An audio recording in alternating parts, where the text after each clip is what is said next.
Hello students, मैं doctor Priyanka Sharma राजकीय महाविद्यालय लक्ष्मणगढ़ अलवर से बीए पार्ट 2 की गृह विज्ञान की सभी छात्राएं हम इस समय पढ़ रहे हैं पेपर 2 वस्त्र विज्ञान।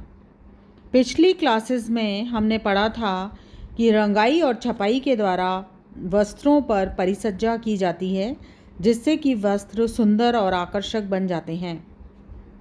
रंगने और छपने से वस्त्र सुंदर बनते हैं, लेकिन ये बात भी जाननी अत्यंत आवश्यक है कि जो रंग या जो छपाई वस्त्र पर की है वो रंग पक्का भी है या नहीं, क्योंकि यदि रंग पक्का ही नहीं होगा तो एक दो धुलाई के बाद ही वस्त्र पर से रंग निकल जाएगा और वो वस्त्र आकर्षक विहीन हो जाएगा।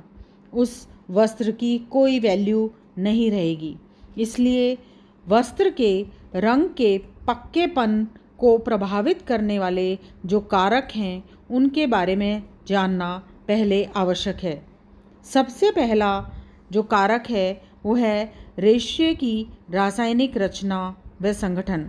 वस्त्र का निर्माण किन रेशों से हुआ है, इस पर बहुत कुछ निर्भर करता है कि रंग का पक्कापन कैसा होगा। ऊनी रेशे अम्लीय रंगों द्वारा सुंदर ढंग से रंगे जाते हैं। रेशमी रेशे भी अम्लीय रंगों द्वारा रंगे जाते हैं, परंतु पहले इन्हें क्षारीय रंगों से रंगा जाता है, तभी इनके ऊपर अम्लीय रंग सुंदर ढंग से चढ़ पाते हैं। लेकिन अम्लीय और क्षारीय दोनों ही रंग सेल्यूलोज रेशों के लिए हानिकारक होते हैं। सेल्यूलोज रेशे से तात्पर्य है यानी सूती, लिनन और जूट से बने हुए कपड़े। ये रंग इन रेशों को निर्बल बना देते हैं, इसलिए सेल्यूलोज रेशे उदासीन रंगों द्वारा ही अच्छे ढंग से रंगे जाते हैं। दूसरा कारक है रंजक या वर्णक की रासायनिक संरचना। रंगों या वर्णकों की रासायनिक रचना भी वस्त्र के पक्केपन के लिए आवश्यक होती है। इसलिए रंगों व वर्णकों की रासायनिक रचना भी इस प्रकार की होनी चाहिए जिससे कि वह सहज ही सरलतापूर्वक वस्त्र पर लग सके तथा प्रकाश की किरणों का परावर्तन कर सके। रंग को अम्ल और क्षार के प्रति भी पक्का होना ज़रूरी है। गर्मी के दिनों में पसीना अधिक निकलता है, इसलिए कपड़ों पर यदि पसीने की वजह से उस स्थान पर रंग फीका पड़ जाता है तो वस्त्र बिल्कुल भद्दे और अनाकर्षक दिखने लगते हैं। ऐसे ही कपड़ों पर जब किसी सेंट का प्रयोग किया जाता है तो कभी कभी उस स्थान से भी रंग फीके पड़ जाते हैं। इसी तरह घरेलू उपयोग में आने वाले जो वस्त्र हैं, धूप से, धुलाई से, प्रकाश से या प्रेस करने से भी उनका रंग जो है वो फीका पड़ जाता है।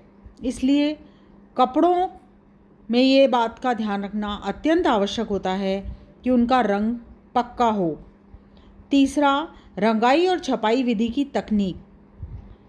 वस्त्र की रंगाई छपाई किस विधि से की गई है, इस बात पर भी रंग का पक्कापन निर्भर करता है। रंग चढ़ाने तथा उन्हें स्थायी बनाने के लिए कई विधियां और तकनीकें प्रयोग में लाई जाती हैं। रंग अगर कच्चा है तो उसे चाहे जिस विधि से भी रंगा जाए, जिस किसी तकनीक का उपयोग किया जाए, धुलाई के उपरांत रंग निकल जाता है। इतना ही नहीं, रंग केवल एक दो धुलाई में नहीं गिरता, अपितु वस्त्र की संपूर्ण जीवन काल तक रंग का गिरना और छूटना जारी रहता है। रंग के पक्केपन को बनाए रखने के लिए कई सारी तकनीकें प्रयोग में लाई जाती हैं, जैसे डेवलपिंग करना, डायोटाइजिंग करना। इस प्रकार की अनेक विधियों द्वारा रंग को पक्का किया जाता है। इसके अलावा रंगाई और छपाई के समय प्रयुक्त किए जाने वाले रसायनों पर भी निर्भर करता है कि रंग कितना पक्का होगा। वस्त्र पर की गई छपाई रंगाई चाहे जितनी भी सुंदर और आकर्षक हो, लेकिन यदि कपड़े से रंग निकलता है तो वो छपाई और रंगाई बिल्कुल व्यर्थ है। इसलिए वस्त्र पर रंग का पक्का होना अत्यंत आवश्यक है। इसके लिए किसी भी ग्राहक को रंग के पक्केपन की जांच करनी चाहिए, जिससे कि वस्त्र खरीदते समय उपभोक्ता उन्हीं वस्त्रों का चयन करे, उन्हीं वस्त्रों को खरीदे जिस वस्त्र पर रंग पक्का हो। इसके लिए कई तरीके अपनाए जा सकते हैं। सबसे पहला है धुलाई के प्रति पक्कापन। इसकी जांच के लिए कपड़े का एक छोटे से टुकड़ा लेकर साबुन से धोकर उसको गीली अवस्था में ही एक सफ़ेद कपड़े के नीचे रखकर गर्म प्रेस से दबा दें। यदि रंग कच्चा होगा तो सफ़ेद वस्त्र पर अपने आप रंग लग जाएगा और हमें पता चल जाएगा कि वस्त्र का रंग कच्चा है। वाष्पन के प्रति पक्कापन। इसके लिए कपड़े का एक छोटा सा टुकड़ा लेकर के उसके दोनों तरफ सफ़ेद रंग का वस्त्र का टुकड़ा लगाकर गर्म चाय की केतली पर तान दें। यदि रंग कच्चा होगा तो सफ़ेद वस्त्र पर रंग का धब्बा लग जाएगा, जिससे हमें पता चल जाएगा कि वाष्पन के प्रति रंग पक्का नहीं है। इस्त्री के प्रति पक्कापन। इसके लिए कपड़े का एक छोटा सा टुकड़ा लेकर उस पर उसको धोकर उस पर गर्म इस्त्री रख देनी चाहिए। दोनों ही प्रक्रियाओं के द्वारा यदि प्रेस करने से कपड़ा अपना मूल रंग छोड़ देता है तो इससे पता चल जाता है कि रंग पक्का नहीं है। पसीने के प्रति पक्कापन। पहनने वाले वस्त्र हमेशा त्वचा के संपर्क में रहते हैं और त्वचा से पसीना निकलता है। कभी कभी वह स्थान जहाँ पर पसीना अधिक निकलता है उस स्थान से वस्त्र का रंग फीका पड़ जाता है और 2-4 धुलाई बाद ही वस्त्र भद्दा दिखने लगता है।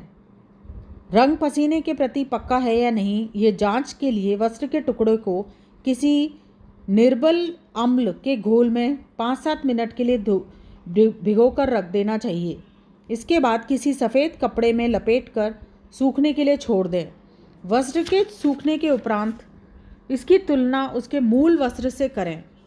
यदि दोनों वस्त्रों के रंगों में समानता है तो इसका मतलब है रंग पक्का है, लेकिन यदि दोनों वस्त्रों के रंगों में भिन्नता है तो निश्चित ही रंग कच्चा है और पसीने वाले स्थानों से वो वस्त्र का रंग फीका हो जाएगा। धूप और प्रकाश के प्रति पक्कापन जांचने के लिए वस्त्र को धोने के बाद अधिकांश वस्त्र सूर्य के प्रकाश में सुखाने पड़ते हैं। ज़्यादातर ये देखा जाता है कि धूप में सूखने के बाद कपड़ों का रंग कच्चा हो जाता है। इसकी जांच के लिए वस्त्र के एक छोटे टुकड़े को अपारदर्शी कागज से ढककर 20-25 दिनों तक धूप में रखना चाहिए। इसके बाद इस वस्त्र का मिलान उस मूल वस्त्र से करना चाहिए। अगर दोनों वस्त्रों के रंगों में कोई भिन्नता नहीं है तो समझ लेना चाहिए कि वस्त्र का रंग प्रकाश के प्रति पक्का है, लेकिन यदि रंग में अंतर है तो इससे पता चलता है कि वस्त्र सूर्य के प्रकाश से प्रभावित होता है और रंग धुंधला और भद्दा हो जाएगा और कुछ ही दिनों बाद वो वस्त्र का जो रंग है वो निकल जाएगा। इस प्रकार से हम इन विधियों के द्वारा ये जांच कर सकते हैं कि वस्त्र पर रंग पक्का चढ़ा है या नहीं। धन्यवाद।